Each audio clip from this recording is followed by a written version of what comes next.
got your motivator, gotta get you where. So sick of saying yes sir, yes sir. You're such an instigator, you wanna play the game. Take it or leave it, that's her, that's her. And I can't wait another minute. I can't take the look she's giving. Your body rocking, keep me up all night. One in a million, my lucky strike. Got me so high and then she dropped me. But she got me, she got me, she got me, yeah. Took me inside and then she rocked me. And she keep me up all night. This is what it sounds like. My lucky strike. My lucky strike. Body rocking, keep me up all night. One in a million. 네, 뭐하고 사나 뭐 먹고 사나 고민을 해보는 시간입니다. 오늘 뭐 사니의 순서로 함께합니다. 보기만 해도 생활에 도움이 되는 생활 속 경제 이야기 쉽게 한번 풀어보도록 하겠습니다. 자, 오늘도 제 옆에는 일타 수강생 박진아 아나운서와 함께하고 있습니다. 오늘 함께할 분을 소개를 좀 해주시죠. 네, 오늘 함께할 분 소개해드리도록 하겠습니다. 30억 원 이상 슈퍼리치 고액 자산가들을 대상으로 자산 관리를 직접 해주시는 분이죠. 예. 윤종현 하나은행 도곡 PB센터 팀장님 나와주셨습니다. 안녕하세요. 네, 안녕하세요. 어서 오세요. 네, 윤종현 프라이빗 뱅킹 팀장님과 함께하도록 하겠습니다. 자, 요즘 부자 트렌드 이 주제로 준비해봤습니다. 시작을 한번 해보시죠.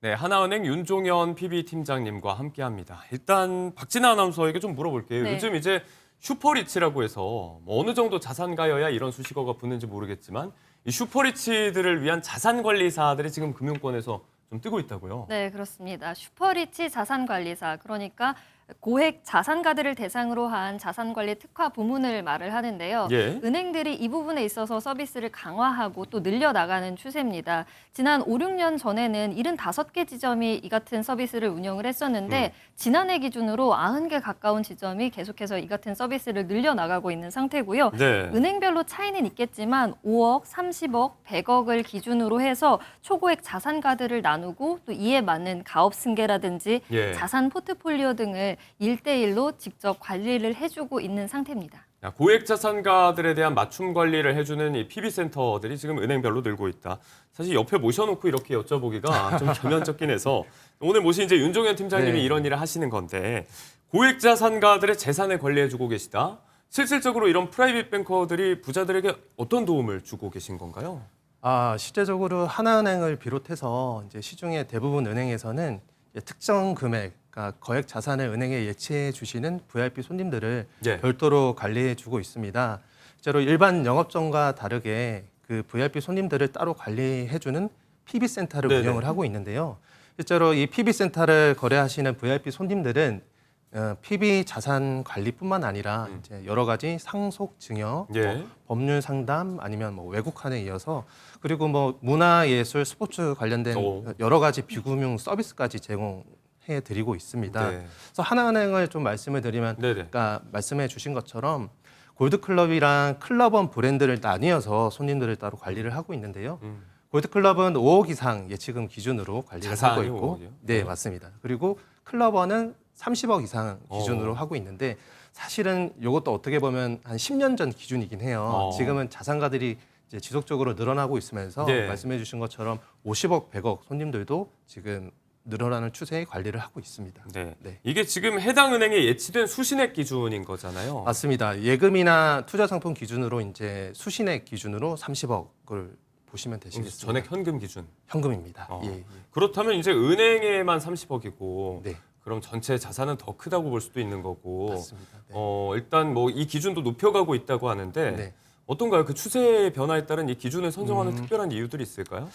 실제적으로 작년 기준 해서 30억, 50억, 100억 이상 손님들은 갈수록 그 숫자의 증가율이 늘어나고 있습니다. 네. 그런 거를 이제 손님들에게 여쭤보면 이제 과거에 아무래도 그 축적해 놓던 자산들의 예. 인플레이션이 생기면서 부동산도 그렇고 과거에 샀던 뭐 기업의 주식이라든지 예. 그런 가치가 계속 높아지면서 네. 차익 실현을 하면서 현금화한 다음에 은행에 예치하는 그런 사례가 최근에 많이 늘어나고 있는 것 같습니다.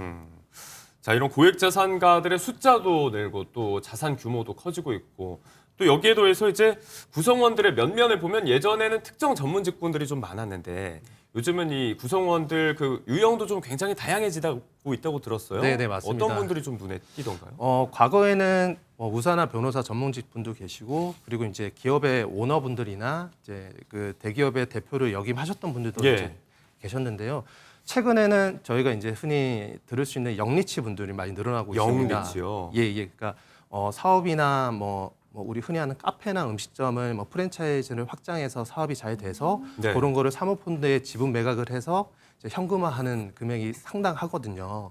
그리고 굉장히 최근에 비트코인이 많이 활성화됐잖아요. 네. 그래서 아무래도 젊은 분들은 그런 코인 투자로 조금 성공을 하셔가지고 일부분은 차익 실현을 하고 은행에 네. 예치하는 그런 사례도 많아지더라고요.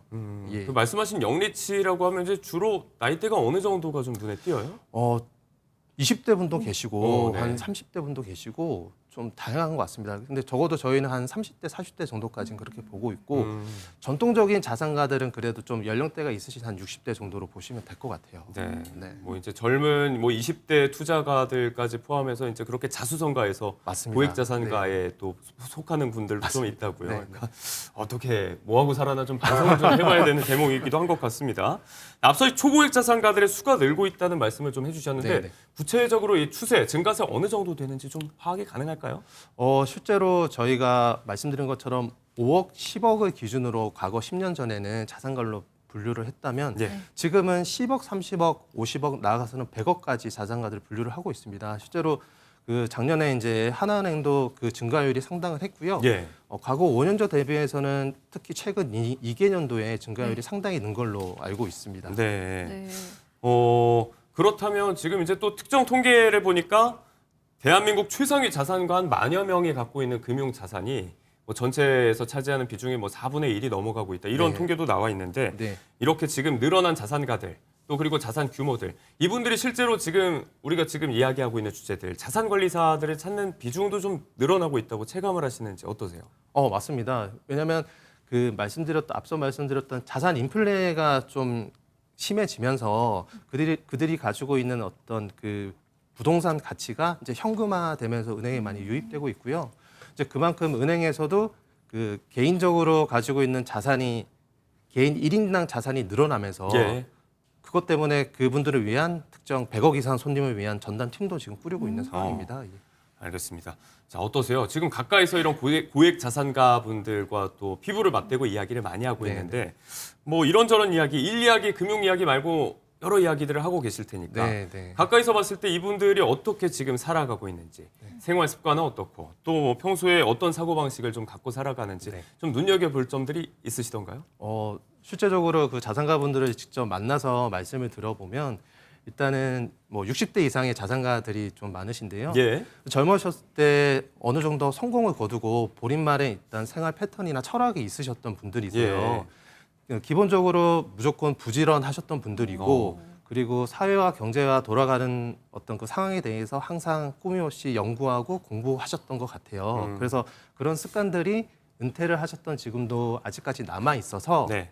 이제 은퇴하신 지금 시점에서도 매일 부지런하게 사회 경제 여러 부분을 이제 찾고 공부하고 있는 것 같습니다. 돈 문제도 그렇지만 뭐 가장 큰 자산이 아무튼 건강이라는 얘기도 많이 하니까. 네, 맞습니다. 지금 말씀하신 분들은 또 연령대도 좀 있으신 분들이고 네. 평소에 건강 관리 이런 것들은 어떤 방식으로 실제로 은행에 오시기 전에 무조건 아침 운동을 하시고 오시더라고요. 아, 네. 그리고 즐겨 하신 운동도 아무래도 이제 젊었을 때 이제 골프 같은 운동을 통해서 사교적인 어떤 영업적으로 이제 필요한 부분이 있으니까 대부분 예. 골프를 하시는 것 같고 지금도 약간 이제 자연이 확 펼쳐져 있는 골프장에서 이제 친구분들이랑 골프를 좀 자주 치면서 이제 운동을 하시는 것 같긴 해요. 요즘은 뭐 라운딩 나가시기 너무 덥지 않을까 싶기도 한데 해외로 나가시는 것 같습니다. 그렇군요. 또 생각하는 스케일이 조금 다른 네, 것 같습니다. 네, 이렇게 듣다 보니까 네. 가장 궁금한 건 부자가 되는 방법은 도대체 네, 뭘까? 네. 이 부분이거든요. 네. 고액 자산가들은 어떻게 투자를 하고 또 네, 어떤 부분에 있어서 집중적으로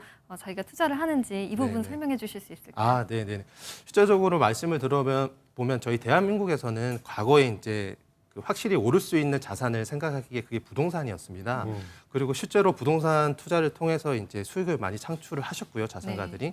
하지만 지금은 대출 규제도 그렇고 부동산 가격이 많이 상승한 상황에서 초기 자금으로 부동산 투자를 하긴 쉽지가 않아요. 예. 그렇기 때문에 점차적으로 금융자산으로 투자처를 옮겨가는 것 같아요. 심지어 저희가 이제 그 하나은행 금융연구소에서 매년 부자 보고서를 발간을 해서 오. 그 부자 보고서란 그 10억 이상 자산가들을 상대로 이제 설문을 하는 건데요. 예. 2024년 부자 보고서를 이제 확인을 해봤을 때 실제로 자산가들이 가지고 있는 총 자산 중에 금융 자산의 비중이 갈수록 증가를 했고요. 실제로 금융 투자를 했을 때 수익률도 개선이 된 걸 확인했습니다. 네. 또한 옛날에는 그 채권과 같은 좀 확정형 상품, 안정성 상품에 투자를 했는데 지금은 해외 주식이나 아니면 ETF 같은 좀 글로벌리한 상품에도 투자하는 게 많이 증가된 걸로 확인이 됐어요. 네. 이처럼 그 부자분들은 약간 부동산에서 최근에는 금융 자산으로의 투자를 조금 더 활발히 하시는 것 같아요. 네. 네, 그리고 좀 더 말씀드리면 연령대에 따라서 조금은 투자처가 좀 다르다고 볼 수는 그래요? 있는데요. 네네. 일단 60대 이상 70대 되시는 이제 자산가분들은 아무래도 지금까지 본인들이 이제 불려온 부를 좀 지키기 위한 안정형 투자를 하시고 아니면 절세 채권 같이 절세 상품을 주로 관심 있어 하시고 투자를 네. 하시는 것 같고요. 그리고 반대로 20, 30대 좀 영리치 분들은 예. 아까 말씀드린 것처럼 이제 해외 주식이나 ETF, 비트코인 등 좀 공격적인 성향의 투자 상품을 포트폴리오화해서 비중 조절을 하면서 투자하는 것 같습니다. 연령대에 따라서 포트폴리오도 조금씩 다르긴 하지만 네. 지금 말씀을 해주신 대로 이제 10억 이상의 자산가들의 총 자산 중에 금융 자산의 비중이 좀 늘고 있다. 네. 이런 이야기도 좀 질문을 해볼 수가 있을 것 같아요. 지금 정권이 바뀌면서 네, 네. 국내 증시가 굉장히 좋지 않습니까? 네, 코스피 네, 어제 또 3,200선을 탈환을 했는데 네. 이런 상황에서 고액 자산가들이 국장에 관심이 좀 많다는 보도도 나오고 있더라고요. 네, 네. 실제로 좀 그런 분위기가 숫자로도 보이나요? 실제로 아까 말씀드린 것처럼 자산가들은 항상 사회 경제에 관심이 많다 보니까 네. 저희가 이제 그 대선에 따라서 이제 그 정권이 바뀌는 거에 대한 관심도 많고 그 정권이 혹시나 바뀌게 되면 어떠한 투자처가 도움이 될 것인가에 대해서 좀 선지적으로 관심이 많은 것 같아요. 네. 실제적으로 60대 이상의 그런 자산가들은 안정형 투자를 선호하시는데 적어도 지금은 코스피가 3,000 이상 가고 지금 전고점을 향해서 가고 있잖아요. 네. 그런 주변에서 이제 그 국내 주식형 투자를 통해서 좀 이익을 본 걸 보고 지금은 포트폴리오가 100이라면 5에서 10 정도는 어느 정도 참여를 하고 있습니다. 네, 바뀌고 있는 국내 증시에 대한 관심도 조금씩 반영이 네. 되고 있는 것 같습니다. 보수적인 투자를 통해서 부를 좀 지켜나가는 데 관심이 있는 분들 가운데서는 또 이제 상속과 이 부의 이전에 관한 부분에 초점을 맞추고 있는 분들이 많다는 얘기가 나오고 있습니다. 이 부분 때문에 이제 자연스럽게 관심사는 2세 뭐 자녀 쪽으로 가게 될 텐데 이런 PB센터 같은 데서도 이제 상속이라든지 결혼 이런 고객의 니즈를 반영한 어떤 비금융 서비스 이런 것들도 좀 진행이 되고 있잖아요, 지금. 그렇습니다. 이 자산 승계하고 또 유지하기 위해서 결혼 그리고 상속적인 부분에 있어서도 관리를 하고 힘을 쓰고 있는데요.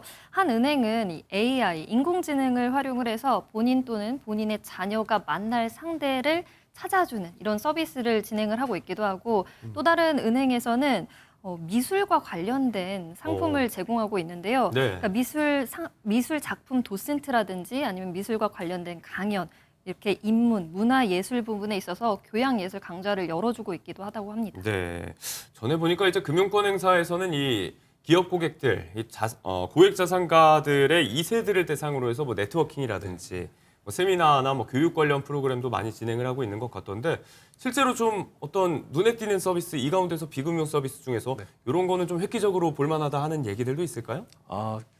그 아나운서분이 말씀하셨던 부분이 저희 하나은행을 말씀하신 것 같긴 해요. 네. 왜냐하면 저희 하나은행은 20년 전부터 VIP 손님들의 자녀를 대상으로 자녀 만남 행사를 연말에 항상 가졌습니다. 그래서 아무래도 손님들이 뭐 자산가라고 해서 다르지 않잖아요. 자녀들에 대한 어떤 결혼 문제 예. 그리고 상속의 문제에 대해서 굉장히 관심을 많이 가지고 있고 이제 하나은행은 사실 금융 서비스가 워낙 경쟁력이 치열하다 보니까 비금융 서비스를 과거에 오래전부터 많이 준비를 해서 진행을 했고요. 예. 그래서 연말에 그 자녀 만남 행사를 통해서 그 일단 2세대 마케팅도 저희가 진행을 하고 있고 아까 말씀해 주셨던 그 미술품 관련해서는 하나 아트클럽이라고 해서 멤버십을 운영을 하고 있습니다. 그리고 자산가뿐만 아니라 자산가 이제 2세대 자녀들까지 아트클럽에 가입을 한 다음에 네.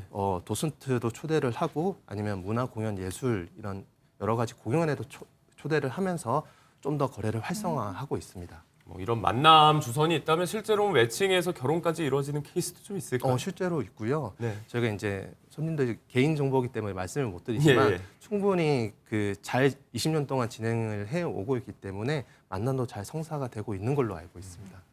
참 들을수록 신기한 세계다 싶습니다. 옆에서 또 부자들을 보시면서 여러 인사이트 이런 것들도 공유를 받고 계실 테니까 만약에 미래에 나도 고액자산가를 꿈꾼다 하는 분들께 네네. 곁에서 보니까 이런 점들은 좀 따라 해야겠더라, 네네. 배워야겠더라 네. 하는 점이 있었다면 간단하게 좀 말씀 부탁드릴게요. 실제로 크게 자산이 이제 불을 일으킨 걸 보고 크게 한 번에 투자하는 그런 성향이 있을 수도 있어요. 예. 우리 포모라고 하잖아요. 하지만 절대 몰빵하지 말라고 말씀드리고 싶습니다. 분배가 좀 필요하다. 네네. 무조건 자산이 우상향하는 자산을 먼저 찾아야 되는 게 첫 번째고요. 예. 그리고 시간을 10년, 20년 이제 장기적으로 보시고 매월 분산 투자하시는 게 결국에는 나중에 갔을 때는 자산가가 될 수 있는 지름길이라고 생각하고 있습니다. 네, 리스크 관리가 생명이다. 네. 요즘 부자 트렌드를 주제로 이야기해봤습니다. 하나은행 윤종현 팀장님과 함께했습니다. 시간 내주셔서 고맙습니다. 네, 감사합니다.